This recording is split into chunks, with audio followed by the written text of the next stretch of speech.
everyone, and welcome to a special edition of Houston Life. I'm Courtney Zavala. Derek Shore is off today, and we are out of Studio B today on this fabulous Friday for an unbelievable special show. Y'all are in for a treat for the next hour.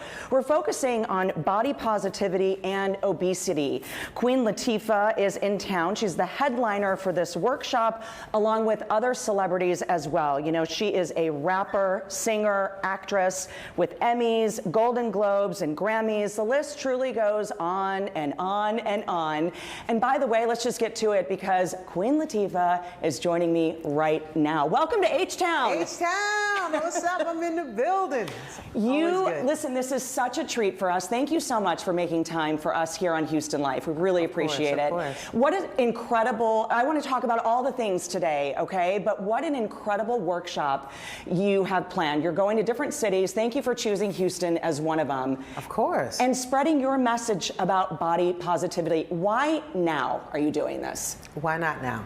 Why not now? I think now is a perfect time. I think today's day and age, with so much information being out, with the topic coming up so often, with the difference between body positivity as well as the topic of obesity, and the topic of health overall. I think if anything, what we learned from the pandemic is that there could be a huge disparity in how people's health is being treated and how we're looking at that overall. And so I think it's a good time for us to really open up this so-called can of worms, the word obesity, and really understand what it is. It's much more complex than what people think. You know, I think when people think of obesity, they think of, you know, you have to be morbidly obese, 500, 600, 700 pounds. That's not the case. You know, you just have to be a certain percentage over your normal body, what your normal body weight should be, your body fat percentage. And I'll let the doctors tonight and the people who speak about this in a more technical, scientific, or clinical way, your doctors talk about that. But, you know, why not start here in Houston, where we face this very issue? And you know, we deal with it in Jersey, we deal with it in LA, we deal with it in New York, we deal with it all in mid-America, and all across our country. We're talking about 2 out of 5 Americans falling into the obese category. So that's, you know, tens and tens of millions of people whose lives can be kind of cut short by not being able to deal with this properly. And you know, I think that there's so many levels and layers going on right now. So talking about obesity, but now even just the price of food, girlfriend, you know, the good food, and trying to get whole food into vegetables, into all of our homes. I mean, people are losing their jobs. So there's a tier effect here. But when you talk about just the levels, again, we'll let the doctors really handle the scientific stuff, but you know, I'm a shorter girl. I'm barely 5 feet tall. I was kind of labeled as, oh wow, athletic, chunky, as, you know, gymnast, all of those things. You dealt with a lot of body shaming. I'm putting words in your mouth. Was it body shaming in your career early on? I don't even think the word body shaming was even a word. It wasn't even a thing yet. It was straight criticism. It was, you know, almost demand that you have a certain body type, which automatically made you feel some sort of shame and blame. But it was very vicious. It felt really, really vicious. So what I recall is the feeling. I'm very fortunate to have a decent amount of self-esteem, and thank God for my parents and what they constantly drilled into my head and into my heart and into my spirit. But for people who may be much more tender on the inside, that's something to go through. And we've seen so many people make, I mean, gosh, different career choices just based on the fact that they were teased as a child. I know people who've gained 100 pounds, who've lost 100 pounds, who struggle with weight all their lives, who've been told that they couldn't do a certain sport or a certain activity because of their weight, which made them go in a completely different direction, and they should have been able to do that. So for me, things like that kind of make me, I'm not gonna say the words that first came to my mind, but it really make me angry. So my reaction is more anger, like, how dare you? You know, who do you think you are? And where's this word coming from? What do you look like? Who are you? And how healthy are you? You know, because it's a much more complex subject in that. We keep making this idea of what beauty is supposed to be, which is problem number one, which doesn't allow real people to fit into that aesthetic. Yeah. It's just not normal, you know. So when we actually show people as they really are, it allows us to have a more real conversation. And then we can kind of maybe make a distinction between what's just a good positive body image. We have our cultural differences, and then we have something that is actually, hey, this is unhealthy. Yeah. And we need to figure out how to get in a more healthy place. And first we need to understand what it is. But the most important thing is to take away that shame, take away that stigma, understand what we're dealing with, and you know, stop all of that body shaming. Right. Because you should see some of the people it's coming from. It's easy to sit here and talk about somebody. You know, we don't know what that person is going through.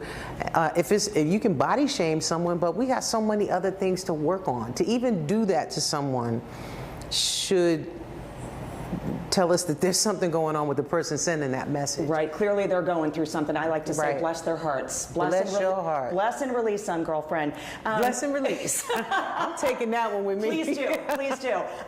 So let's talk about current things. I mean, I listed off not all of them, but some of your accolades at the top. Congratulations on Equalizer being renewed for not one, but 2 more seasons, girl. 2 is what it do. Congratulations, and of course the release of Hustle. Yes, number 1. We're knocking it out the park. How fun was that to work with Adam Sandler? It was unbelievable to work with Adam Sandler. He is one of the most fun, down-to-earth people. You know, he made the set he just made it like a family affair, yeah. You know, and we were shooting during COVID, and we had to like shut down for a period of time because it's a basketball movie, and there was literally a basketball season going on, and LeBron is one of the producers, and they had to go in a bubble, you know, for a certain period of time, and part of it is shot around the world, but it came out so good. Everybody is loving this movie, even people who like hate everything. Some of my friends who like are cynical, they hate every movie. They're like, I like that movie. I like it. It actually might be one of my favorite basketball movies. So I'm like, it's good to hear. That's awesome. Okay, who are we listening to now? What's on your playlist? I know you love Lizzo. God. You know, our H-Town girl. Who's on your playlist today? Oh, definitely Lizzo. She stays on it. I mean, About Damn Time is on regular rotation right now. I'm really going. I was just singing this Panic at the Disco record by Viva Las Vengeance, and Harry Styles is on my regular rotation, and Fabio, everything by Fabio with Nicki and whoever else, and gosh, it's on and on. Future is on it, Drake is on it, you know. Summer Walker, let's get into a little bit of that, and the vibes, and anything reggae, you know, because it's summertime, so Bob Marley stays on rotation with me just to wipe the board clear, and then start fresh with some new fresh music. Right, So, gotta have the positive vibrations, right? every time things get really crazy, I'm like, I need some Bob. Bob he already has a song for this. You know, Bob or Stevie has a song for this, and we can kind of like get past it and get to everything is going to be all right. So that's right. My 11-year-old is a big Bob Marley fan, so he channels the positive vibrations on test days. Bringing it back to why you're here, I know tickets are available. We're going to let people know how to get those tickets a little bit later on in the show, but this event tonight starts at 7 here at the Revere, and look, I'm so proud to say welcome to Houston, and you're having this workshop here because we've made some strides. You know, there's been some ad campaigns where we're using real bodies. We're not covering anything up. You know, Dove comes to mind. But we need more people like you to bring this to the forefront because this is a female issue. Not a lot of men sit around and say, well, you're gaining weight. I mean, you know, it is typically targeted at women, and sometimes it's always just to kind of push us down. It is typically targeted at women from an outside perspective, but you would be surprised how many men deal with obesity, body image issues, how many men are wearing body shapers.